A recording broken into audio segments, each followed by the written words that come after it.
ஒரு இளைஞன் ஒரு மரத்தடியில் மிகவும் சோகமாக உட்கார்ந்து கொண்டிருந்தான். அவன் முகத்தை மூடிக்கொண்டு, என் வாழ்க்கையை அழிந்துவிட்டது. நான் இவ்வளவு வருடமாக என் வாழ்க்கையை தொலைத்து விட்டேன். நான் திரும்பவும் ஆரம்பிக்க வேண்டும் என்று புலம்பிக் கொண்டிருந்தான். தூரத்தில் ஒரு வயதானவர் இதை பார்த்து கொண்டிருந்தார். அவர் மெதுவாக அவனது அருகில் சென்று, மகனே, ஏன் சோகமாக இருக்கிறாய்? வாழ்க்கையில் நேரம் முக்கியமானதல்ல. அது மனிதனால் உருவாக்கப்பட்டது. சூரியனுக்கும் நதிக்கும் நிலவுக்கும் நேரம் தெரியாது. மனிதன்தான் நேரத்தை உருவாக்கினான்.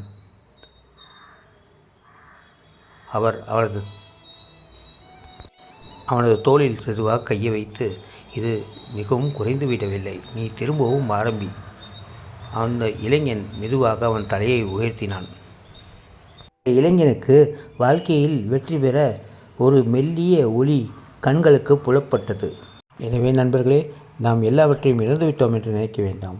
இந்த உயிர் உடம்பில் இருக்கும் வரை, நம் மனதில் தெம்பு இருக்கும் வரை, வாழ்க்கை நமக்கு பல ஆச்சரியங்களை கொடுக்க காத்திருக்கிறது. நன்றி, வணக்கம். இந்த வீடியோ உங்களுக்கு பிடிச்சிருந்தால் லைக் பண்ணுங்கள், சப்ஸ்கிரைப் பண்ணுங்கள்.